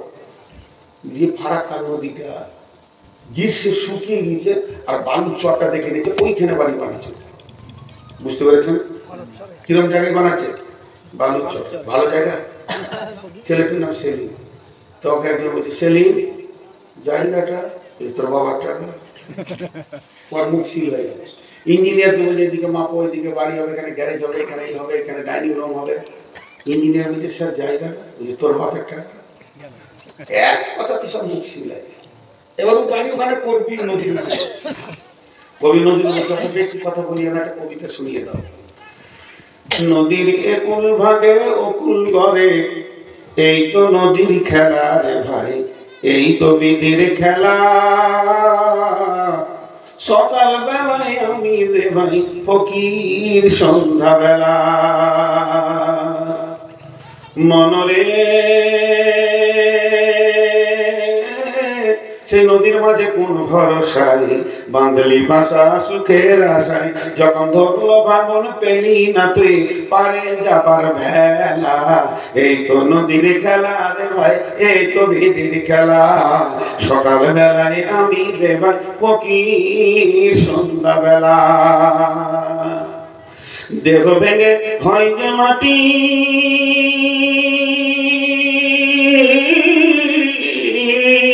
দেহ ভেঙে হয় যে মাটি, মাটিতে হয় দেহ। যে কুমারে গড়ল দেহ তারে খোঁজলি না কেহ। রাতে রাজা সাজে নাট মহলে, দিনে ভিক্ষা মেঘে পথে চলে, শেষে গোরস্থানে গিয়া দেখি সবই মাটির খেলা। এই তো নদীর খেলা রে ভাই, এই তো বিধির খেলা। সকাল বেলায় আমি রে ভাই ফকির, সন্ধ্যা বেলা কখন তুমি হও উদাসী,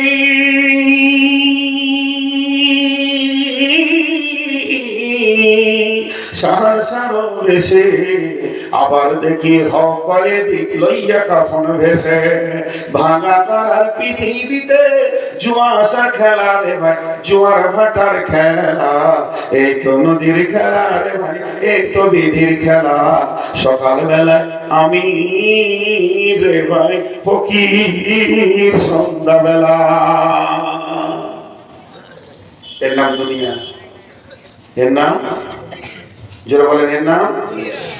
আপনাদের দিকে জানাজা নামাজ হয়, মানুষ মরলে জানাজা হয়, মেয়ে মানুষ ধরে জানাজা হয়। জায়গা তো খুবই ভালো, এখানে মরলেই ভালো হয়। তো জানাজা নামাজের আজান হয়, আল্লাহু আকবার, আল্লাহু আকবার। বেলা 1:30টায় আজান হচ্ছে। হঠাৎ জিজ্ঞেস কি ব্যাপার, আব্দুল সালাম মারা গেছে, রায়পুরে জানাজা হবে, তার আজান হচ্ছে। আপনাদের দিকে আজান হয়? এতগুলো লোক চুপ করে বসে আছেন, কি বলতে চার বাবু জিজ্ঞেস করছি তো না বলছে না। আজান হয়, আমাদের দিকে আজান হয়, জি আজান হয়। জানাজা নামাজ হয় না? আপনাদের হয় না? আচ্ছা, এখন একটা কথা জিজ্ঞেস করি। আমি মসজিদের ইমাম সাহেব, আজান হয়ে গেছে, মাগরিবের আজান। দেখা ছেলে বলছে, জি আমি একটু ঘর থেকে আসি। কতক্ষণ টাইম পাবো? আমার তাকবীরে তাহরিমা বাকি আছে, আজান হয়ে গেছে, লা ইলাহা। আজানের শেষে মুয়াজ্জিন কি বলবে? লা ইলাহা। আর ইমাম কি বলবে? এটার মধ্যখানে টাইম কতটা? 2 মিনিট, 3 মিনিট। 3 মিনিট হচ্ছে দুনিয়া। আজান হয়, আপনার আমার জানা নাই। তাফসীর মারিফুল কোরআনে লিখছে, যেদিন তুমি জন্ম নিয়েছ তোমার কানে আজান পড়ে গেছে, তোমার নামে ইমাম রেডি হয়ে আছে, তোমার জানাজার খালি তাকবীরটা বাকি আছে। আজান আর তাকবীরের মাঝেই তোমাকে দুনিয়া করতে দেওয়া হয়েছে। এর মাঝে কেমন করে আল্লাহকে ভুলে বসে থাকো? আজান হয়ে গেছে সব আমাদের, খালি ইমাম আসতে বাকি আছে। ঠিক না বল? যেদিন তুমি জন্ম নিয়েছ তোমার কানে আজান পড়ে গেছে, তোমার জানাজার নামাজের শুধু ইমাম আসতে বাকি আছে, তাকবীর বাকি আছে। সামান্য টাইম আল্লাহ ছেড়ে দিয়েছে দুনিয়া করো। 50,000 বছরে যদি একদিন হয়, 24টা ঘন্টায় দিন হলে 2100 বছরে কম বেশি লাগবে, তবে 1 ঘন্টা হবে। ওই আখিরাতের 50,000 বছরে যদি একদিন হয়, পৃথিবীর 24 ঘন্টা, ওই 50,000 কে 24 দিয়ে ভাগ করলে 2100 বছরের কম বেশি লাগবে, তবেই পৃথিবীর 1টা ঘন্টা হবে। আর পৃথিবীর ওই ঘন্টাকে 2100 বছরকে যদি 60 দিয়ে ভাগ করে দেওয়া যায়, তাহলে 34 বছর 2 সপ্তাহ কয়েকটা দিন লাগবে, তবেই পৃথিবীর 1টা সেকেন্ড হবে। তার মানে যে লোকটা 70 বছর বাঁচলো, কিয়ামতের তুলনায় মাত্র 2 মিনিট দুনিয়া করলো। আল্লাহ এবার কি বলছেন? ইয়া আইয়ুহাল্লাযীনা আমানু, হে ঈমানদারেরা, মালাকুম কি হয়েছে তোমাদের? ইদা কিলা লাকুম ফিরু ফি সাবিলিল্লাহি, যখন তোমাদেরকে আল্লাহর জন্য ডাকা হয়, ইসরাকালতুম ইলাল আরদি, তখন তোমরা জমিনকে আঁকড়ে ধরে বসে যাও। আরাজিতুম বিল হায়াতিদ দুনিয়া, তোমরা কি রাজি আছো এই পৃথিবী জগৎকে নিয়ে? ফামা মাতাউল হায়াতিদ দুনিয়া, দুনিয়ার সম্পদ ফিল আখিরাতি ইল্লা কালিল, আখিরাতের তুলনায় দুনিয়াটা হলো সামান্য কিঞ্চিত। জি, এই তো দুনিয়া। দুনিয়া বলেন তো পরিবার মনে মনে বলে, দিন সবাই মনে মনে বলে দুনিয়া দুনিয়া দুনিয়া দুনিয়া দুনিয়া দুনিয়া চলছে। আর 1 টাকাও চলে না, দুনিয়া চলছে। দুনিয়াটা পরিবার বলে আপনার মুখ থেকে আমরা করবে দুনিয়া দুনিয়া দুনিয়া দুনিয়া, দুনিয়া শেষ হয়ে গেছে। পরে কি বলছেন আল্লাহ? ইল্লা তানফিরু يعذبكم عذابا أليما ويستبدل قوما غيركم ولا تضروه شيئا والله على كل شيء قدير।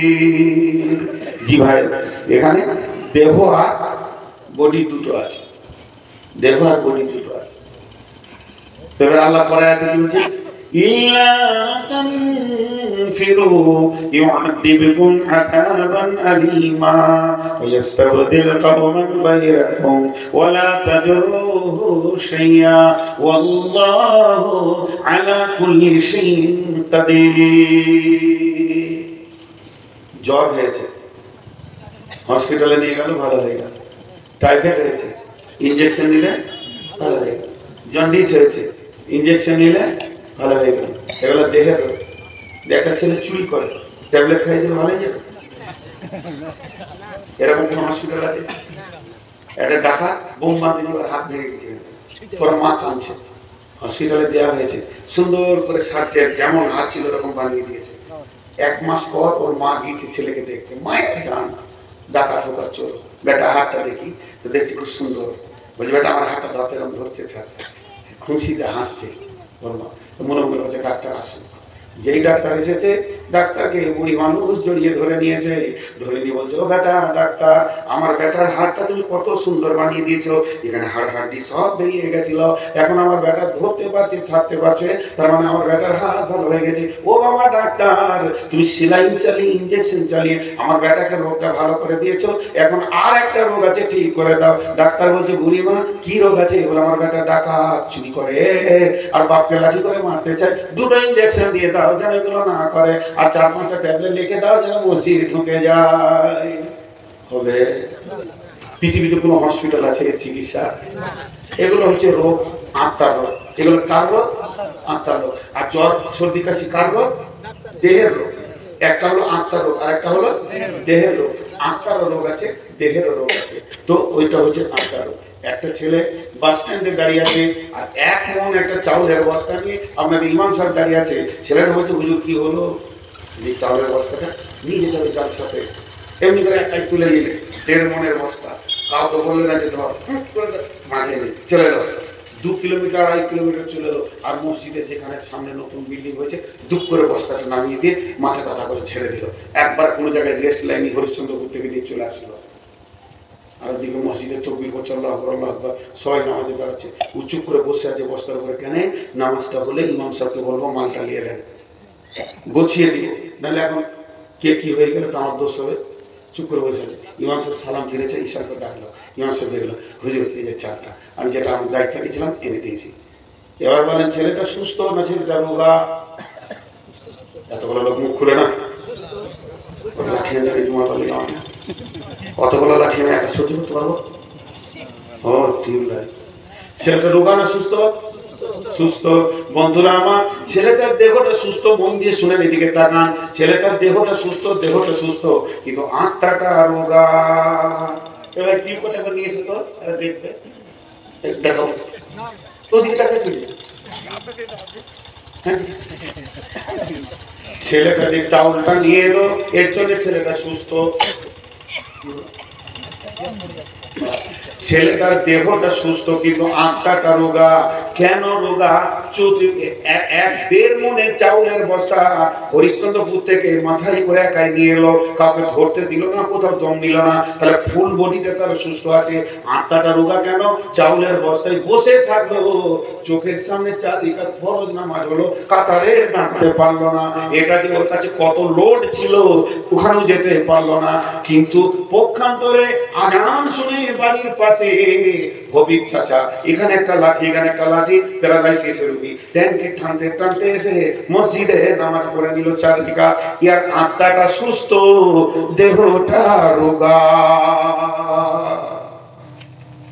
জি, মানুষের যখন দেহ রোগা হয় তখন জ্বর সর্দি কাশি হয়, আর যখন আত্মা রোগা হয় তখন চোর মাথা জোয়ার চোরই হয়। কারণ ওদের আখিরাতের ভয় নেই। যা আল্লাহ দ্বিতীয় আয়াতে বলছেন। একটা উদাহরণ দিব, এক উদাহরণে গোটা আয়াতটা গপ করে ঢুকে যাবে। মন দিয়ে শুনেন, আপনাদের বিরক্ত লাগছে এক দ্বিতীয়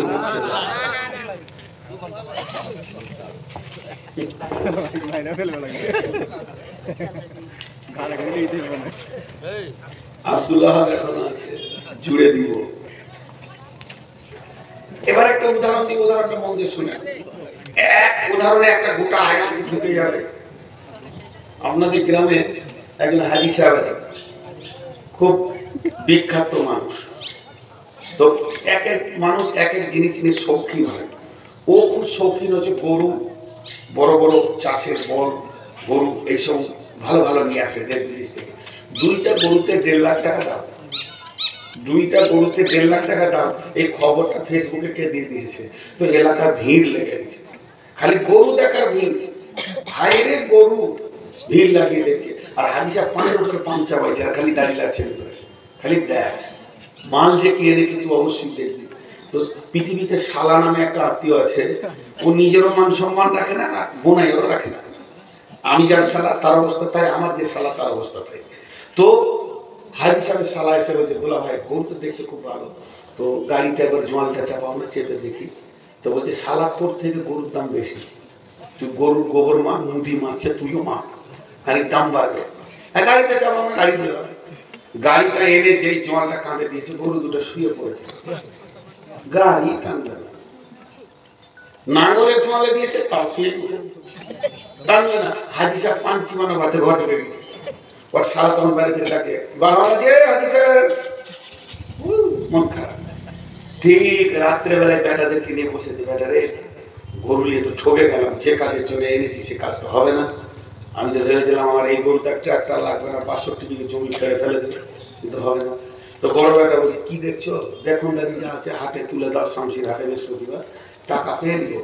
তো হাজি সাহেব বলছে, আল্লাহর ঘর থেকে ঘুরে এসেছি, আমি ঠকেছি, কাউকে ঠকাবো না। তখন আর একটা বেটা বলছে, কালকে জলসার দিন সকালবেলায় জবাই করে দেন, মাল বিক্রি হয়ে যাবে, টাকা উঠে যাবে। গরু দুটাকে ধরে সকালবেলায় জবাই করে দিয়ে পিস পিস করে গোটা এলাকাকে বিক্রি করে দিল, টাকা তুলে নিল। ওর শোকে হাজি সাহেব বসে বসে কাঁদবে না অন্য গরু নিয়ে চাষ করবে? জোরে বলেন। আল্লাহ বলছেন, ইল্লা তানফিরু ইউআযিবকুম আযাবান আলীমা। এই মাদ্রাসা, কোরআন, এই মসজিদ, এগুলোকে আবাদ করতে হবে, এগুলোকে ঠিক রাখতে হবে, এগুলোকে সাইজ রাখতে হবে, এগুলোর খিদমত করতে হবে। এর জন্য আমি তোদেরকে পৃথিবীতে পাঠিয়েছি। আর তোদেরকে যখন মসজিদ, মাদ্রাসা আর কোনো কাজের জন্য ডাকা হচ্ছে, লম্বা হয়ে শুয়ে পড়ছিস, তবে শুনে নে, আমি বিজেপি বজরংকে দিয়ে তোদেরকে আগে কষাই দিয়ে পিস বানাবো, আর পিস বানিয়ে তোদেরকে শেষ করে দিয়ে অন্য জাতিকে দিয়ে আমি দিনের কাজ করে নিব। ইল্লা তানফিরু, যদি তোরা না বের হস, ইউআযিবকুম আযাবান আলীমা, তোদের উপরে আযাবে আলীম আসবে। ওয়া ইয়াস্তাবদিল কওমান গায়রাকুম, এবং তোদের পরিবর্তে অন্য কওমকে দিয়ে কাজ করে নিব। ওয়ালা তাজুররুহু শাইয়া, এটা কোনো ব্যাপার নয়। ওয়াল্লাহু আলা কুল্লি শাইইন কাদির, আল্লাহ হলো সমস্ত জিনিসের উপরে ক্ষমতাবান। বুঝতে পারলেন? এতগুলো লোক হ্যাঁ না বলে না। এবার আমার একটা, ইল্লা তানসুরুহু ফাকাদ নাসারাহুল্লাহু ইযা আখরাজাহুল্লাযীনা কাফারু সানিয়া সানাইনি ইয হুমা ফিল গার ইয ইয়াকুলু লিসাহিবিহি লা তাহজান ইন্নাল্লাহা মা'ানা ফাআনজালাল্লাহু সাকিনাতাহু আলাইহি ওয়া আইয়াদাহু বিজুনুদিন লাম তারাওহা ওয়া জা'আলা কালিমাতাল্লাযীনা কাফারুস সুফলা ওয়া কালিমাতুল্লাহি হিয়াল উলিয়া ওয়াল্লাহু আজিজুন হাকীম। এই আয়াতটাতে একবার তর্জমাটা করে নিন। আল্লাহ বলছেন, যদি তোমরা আমার দ্বীনকে নিয়ে আগে বাড়তে থাকো, আমার মসজিদ মাদ্রাসা নিয়ে আগে বাড়তে থাকো, তো আমি আল্লাহর মদদ তোমাদের কাছে এসে পৌঁছাবে। যেমন দুইজন কাফেরের অত্যাচারে বের হয়েছিল সানি আসনাইন, তারা দুজনকে, একজন হলো আবু বকর আর একজন হলো হযরতে নবী মুহাম্মদ সাল্লাল্লাহু আলাইহি সাল্লাম। ইদহুমা ফিল গার, তারা দুজনে গর্তের মধ্যে চলে গেল। যখন তারা গর্তে ঢুকে গেল, গর্তের মধ্যে ঢুকে গেল, একজন আরেকজনকে বলছেন, নবী মুহাম্মদ, আল্লাহ রাসূল নবী মুহাম্মদ সাল্লাল্লাহু আলাইহি ওয়াসাল্লাম বলছেন আবু বকরকে, লা তাহজান ইন্নাল্লাহা মা'ানা, আবু বকর রে, আমরা দ্বীনের কাজ করছি, কোনো চিন্তা করো না, আল্লাহ আমাদের সঙ্গে রয়েছে। ঘুমাইছে নাকি? না না না, প্রতিদিন রাত জাগছে তো? জি না, ইউটিউবাররা প্রতিদিন রাত জাগে। এখন আমার বক্তব্যকে 2 মিনিট বিরতি করছি। আমি এই আয়াতটা বলবো, কারণ একটা আয়াত, এই আয়াতটা কোথাও লেখা আছে জানেন? এই আয়াতটা কোরআন শরীফের সূরা তওবাতে লেখা আছে। আমি যখন হজ করতে গিয়ে গারে সৌরে উঠলাম, যেখানে আল্লাহ রাসূল এবং আবু বকর 3 দিন ছিল, তো ওইখানে গিয়ে দেখছি পাথরেতে আয়াতটা লিখে দিয়েছে। দেখে হৃদয়টা কেমন হলো যে বিশ্বনবী এখানে লুকিয়েছিলেন। ভাইরা আমার, মাঝে আমি ব্যক্তিগত কথা দুটো বলে নিচ্ছি। এই পৃথিবী জুড়ে এত হজ আর উমরার দালাল বেরিয়েছে, যেটাকে ভাষা দিয়ে প্রকাশ করতে পারা যাবে না। চলে আয় এখানে, আর হাজিদেরকে নিয়ে যাচ্ছে এখানে ওখানে ওখানে ওখানে, 3 জায়গায় 4 জায়গায় করে সস্তা প্লেনে, আর রেখে দিচ্ছে এক পাশে যেখানে গরু ছাগল থাকবে না। এগুলো ভাষা বলতে নেই। আমাকে এই পর্যন্ত কেউ আবার ফোনে বলেছে, তুই কি করিস, তার মানে ওর প্রেস্টিজে লেগেছে। দেখেন, দুটো কথা বলে নি। আপনার গ্রামে একটা মসজিদ আপনারা বানাচ্ছেন, আর মসজিদের চালসা করছেন। এখানে একটা মন্ত্রী এসেছে, একটা মাস্টার এসেছে, একটা ডাক্তার এসেছে, একটা প্রফেসর এসেছে, একজন ধনী ব্যক্তি এসেছেন, একজন শিল্পপতি এসেছেন, একজন বড় কোম্পানি এসেছেন, সবগুলোই দামি মানুষ, সকলেরই ইজ্জত করবো, সকলকে নাস্তা করাবো, কাউকে ছুটি করবো না। কিন্তু নামাজের টাইম হয়ে গেছে, আর গরিব একটা আলিম আছে, কাকে সামনে দেবেন বলেন? গরিব হলো, আলিমকে বলবেন ভাই নামাজটা পড়া, ওই শিক্ষিত ব্যক্তিরাই ওনাকে ঠেলবেন, ওনারাই বলবেন আপনি নামাজটা পড়ান। অতএব হজ বা উমরা হলো একটা ইবাদত, হজ বা উমরা হলো একটা ইবাদত, হজ বা উমরা হলো একটা ইবাদত। এই ইবাদতটা যদি কেউ করতে চান তো অবশ্যই দেখবেন যে গ্রুপটা আলিমের না বে আলিমের। আলিম যদি হয় চোখ মুজে চলে যান, আমার সঙ্গে যেতে হবে, এর কোনো মানে নেই। আমি একটা ট্রাভেলস করেছি, ইমাম ইন্টারন্যাশনাল ট্যুর অ্যান্ড ট্রাভেলস, কিন্তু এই ট্রাভেলস আমি আপনাদের খিদমত করতে চাইছি, কিন্তু সে কথা বাদ দেন, আমার সঙ্গে জানেন না যান, আলিম বলে চোখ মুজে চলে যাবেন। জাহিলের সঙ্গে খবরদার পা বাড়াইন না, আপনার ইবাদতের ঘাটতি আছে। জানেন বিতর্কের কথা না বললে চলে না, হজ করতে গিয়ে 65-70 জনের কাছে কুরবানির টাকা নিয়ে দিচ্ছে, একজনের কোরবানি করে না। আপনাকে সে লোক ধরাও খেয়েছে, আপনি জানেন আলিমরা করতে পারবেন ইনশাল্লাহ, তার ভিতরে আল্লাহর ভয় আছে এবং সে কাবার সামনে দাঁড়িয়ে কাজ করতে পারবে না। এগুলো জাহিলা করেছে। এই ঘটনাগুলো আপনাদের ভিতরকার নোংরা খবরগুলো বলছি না। আজকে তারা বাড়ি গাড়ি পাকা সব করে নিচ্ছে, আল্লাহ আমাদের যথেষ্ট দিয়েছে, তার ময়দানে গরিব নয়, কিন্তু তারপরে এখানে নামলাম কেন, যে আপনাদের মতো লোকের কিছুটা খিদমত করবো, বিধায় আলিমদের সঙ্গে যাবেন। যাই হোক, কথা বলতে বলতে প্রসঙ্গে এসে গেল, এটা গাড়ের শহরে এই আয়াতটা দেখেছিলাম যে লিখে দিয়েছে কেউ পাথরে, গাড়ে হেরাতেও আমি উঠেছি মাশাআল্লাহ। আপনারাও যদি আমার সঙ্গে যান, মক্কা মদিনাকে সুন্দর করে, গোটা কোরআন তো মক্কা মদিনাতে সম্পৃক্ত হয়ে আছে, সেগুলোকে বুঝিয়ে দেবো ইনশাআল্লাহ। তো যাই হোক, আল্লাহ তাবারক ওয়া তাআলা বলছেন তোমরা যদি আমার মদত করো তো তোমার মদত আমি করবো। একটা উদাহরণ দিব, পৃথিবীতে সব থেকে প্রেমের সম্পর্ক কি জানেন? অত প্রেম বিবির সঙ্গেও নেই, যে প্রেমটা নাতি পুতার সঙ্গে আছে। ই যত বুড়া ও তত ছোট, প্রেম কত আছে না নাতি পুতার সঙ্গে। দাদু নাতির একটা আলাদা সম্পর্ক, এইটুকু। আর এই বুড়া খুব মহব্বত, ও যেখানেই যায় সাথে নাতিকে নিয়ে ঘুরে, যেখানেই যায় পুতাকে নিয়ে ঘুরে। এখন দাদু সুগারের রুগী, রাতে রুটি খায়, বাড়িতে গম আছে কিন্তু আটা শেষ। বৌমা বলছে শ্বশুরকে, আব্বা 20 কেজি গমকে একটু পিষে নিয়ে আসেন, আটা শেষ হয়ে গেছে, তো রুটি বানাতে হবে আপনার দিনে রাতে। তো শ্বশুর বলছে দে মা, বেঁধে দেন। 20 কেজি গমকে বেঁধেছে একটা কাপড়ের, মোটা কাপড়ের ভালো বস্তাতে, ঝেড়ে ঝেড়ে পরিষ্কার করে বেঁধে দিয়েছে। ভালো করে শুনবেন এখানটা, নাহলে আয়টা বুঝতে পারবেন না। যে বেঁধে দিয়েছে মুখটাকে বেঁধে, এবার বুড়া মানুষ এইখান থেকে 1 কিলোমিটার 1.5 কিলোমিটার দূরে মেশিন আছে, ওইটাকে নিয়ে যাবে। তখন পোতা ঘুমিয়েছিল দুপুরবেলায়, ওর বয়স মাত্র 2.5 বছর 3 বছর। উঠেই জামা পরে লেছে উল্টো দিকে, দাদি গেছে মানে আমাকে নিয়ে যেতে, আমিও যাবো। তখন মুরব্বী মনে মনে ভাবছে এটা 20 কেজি, ফের ওটাও 20 কেজি, আমার তো জ্বালা ফুটিয়ে হয়ে গেল। তো একটা তো মাইনাস করতে হবে বাবা। এবার বাবু বুঝাচ্ছে, দাদু ভাই খবর শুনেছে? বলে কি খবর? বলে ফেসবুকে বেরিয়েছে একটা বাঘ এসছে, রয়্যাল বেঙ্গল টাইগার, একবার মানুষ পেলে ফেরে খেয়ে নিচ্ছে। তখন ছোট হাতি বলছে আমার মারবো, বাঘের দাদুর দাঁত ভেঙে দিব। কাজ হলো না, তাহলে যাবে। এরপরে বুদ্ধি করছে, নদীর বাঁধ ভেঙে পানি আসছে, বন্যা কত, বলছে আমি হেলে চলে যাবো, মানে যাবি। শেষকালে এই দাদু কোনো রকমের কোনো রাস্তা খুঁজে পেয়েছে না, আর ওর মেন্টাল চাপ কি আছে, মরে যদি যেতে পাই জিলাপিটা ভাজছে, বাস জিলাপি পেয়ে নিব, পাঁপড় পেয়ে নিব, দিলকুশ পেয়ে নিব, দাদু হাত ছাড়া যায়। শেষ যুক্তি বুড়া কি বের করেছে দেখেন, দাদু ভাই ওটাকে, বলে মা ওটা তোমার মা আমার বৌমা, তাহলে আমাদের 2 ভাইয়ের মা। মা এখন 20 কেজির গমের বোঝা দিয়েছে, 20 কেজি ওজন। যদি তোমাকে আমার সঙ্গে যেতে হয় তো বোঝাটা তুমি আমি দুজন অর্ধেক অর্ধেক নিয়ে যাবো রাস্তায়। পারবে 20 কেজি? তো 2.5-3 বছরের ছেলে 20 কেজি মাল বইতে পারবে? কিন্তু পারবে না, ঠিক আছে, মাথা ভিড়িয়ে দেন। প্রথমে আমি পরে অর্ধেক রাস্তা আপনি। তখন দাদু রেগে গিয়ে এমনি করে তুলে ওর মাথাতে চুলে খালি টাচ করেছে, আর উপর দিকে ওজনটা ধরে আছে কে? সমস্ত ওজনটা এমনি করে ধরেছে, দাঁত কিটমিটি করে, আর চুলে লেগে আছে, আর কচি কচি হাতগুলো দিয়ে মাজা হিলিয়ে হাঁটছে, ভাবছে মালটা ওই হয়েছে। আর ওর যত খেলার সাথী রাস্তায় খেলছে, খালি এমনি করছে, খালি দেখ পারবি। কিন্তু আসল খবর ওকে আছে, যেটা বলেন আছে। তো আল্লাহ তাবারক ওয়া তাআলা বলছেন, এবার ওই লোকটা যখন মেশিন ঘরে পৌঁছালো, আর মেশিন ঘরে পৌঁছানোর পর আটাটা পিসা হলো, কিংবা কারেন্ট নাই, ট্রান্সফরমার পড়ে গেছে, হলো না, হবে কিন্তু হবে না, দুটার মধ্যে একটা হবে। কিন্তু বাচ্চাটা কলকল কলকল করে ঘেমে গেছে, কারণ ও তো টেনশন 20 কেজি মাল নিয়ে যাচ্ছে, কলকল করে ঘেমে গেছে।